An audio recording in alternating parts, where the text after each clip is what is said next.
Hi, I'm Mordechai Becher. Welcome to the Gateways Parsha vlog. This week's parsha is Korach, and I'm actually going to ignore the main subject of the parsha. I want to focus on a relatively minor technicality, which I think is actually interesting, which is that we actually derive from this week's Torah portion a law that shliach adam kamoisa, that the agent of a person is like the person himself.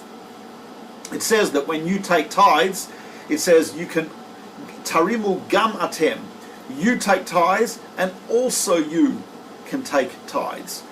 The word also you, the Talmud understands as meaning that there is such a thing as you and there is such a thing as also you. You is, you probably know who you are. If you don't, you have serious problems.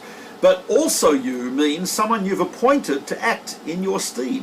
And Jewish law actually says there are many commandments that can be fulfilled via what we call a shaliach, meaning an agent. An agent, in the words of famous commentary Ktsois HaChoshen, he says that an agent can do actions for you. They cannot be you, but they can do actions for you. So, for example, if I would like to give charity, I can give it to an agent, and he or she can give it to the poor person. Actually, that happens to be a mitzvah where it's almost better to do it with an agent than personally, because when you do it personally, there could be embarrassment on the part of the recipient, and we don't want that. You might feel also that he owes you, so you give it to an agent. It's much better that way. There are other commandments which can be fulfilled through an agent, and many commandments cannot. So, for example, I cannot have someone else eat matzah for me on Pesach and fulfill the mitzvah. I've got to eat it myself. I cannot have someone sit in the sukkah for me. But on the other hand, I can have someone light candles for me. When I'm away and I travel a fair amount, my wife lights candles at home, Shabbat candles. And really, I am fulfilling the mitzvah through her. When I light Hanukkah candles, in a sense, I'm lighting it for my whole family, and they're fulfilling the mitzvah through me, even though everyone likes to light their own menorah. But if I just lit one menorah, that would be okay. And so we have many commandments which are actually done through a shliach. And I think one of the ideas here is that it's in Parshat Korach, in this parsha, we have one of the first and most major divisions, machloikos, arguments amongst the Jewish people, and it caused a terrible uproar, it caused death and plague and so on and so forth. So one of the lessons that we learn from a shliach is that not only are we friends, not only are we part of the same nation, but you can actually do something and it's as though I'm doing it. I can do something as though you're doing it, which is a very beautiful idea, because it means, in the words of the Ritva, one of the great medieval scholars from Spain, what it means is that we are all part of one body. It's as though the Jewish people are one gigantic entity, one body, and different parts of it can do different things. And so therefore I see it as a counterpoint, a counterbalance to the rest of the parsha. The rest of the parsha deals with argument and division and discord and a lack of unity, etc. This particular law, technical as it may be, gam atem, there's you and also you, deals with unity, deals with being part of one entity, deals with one person acting and helping another person. In a sense, as the Sfas Emes says, great Hasidic Rebbe, he says, we're all shlichim, we are all agents, we're all agents of God.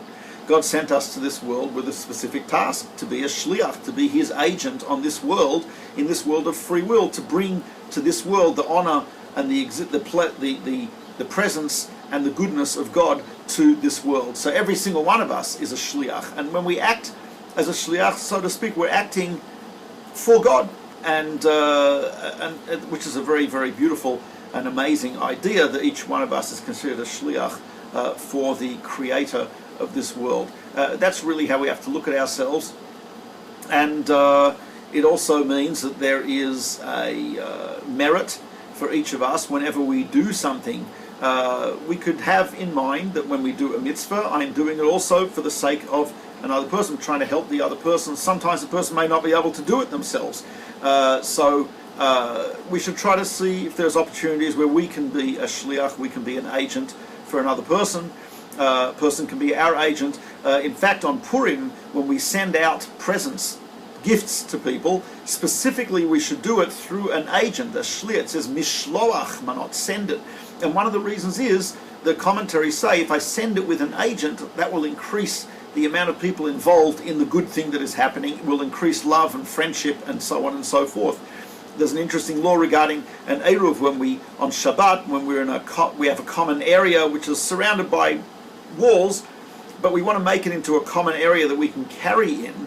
So one of the things we do is we actually send food to someone, and they have that food in their house, and that food is considered to be like everyone's food. One of the reasons that we do that, the Yerushalmi, the Jerusalem Talmud says, is to basically try to increase the love and friendship and sense of community amongst people.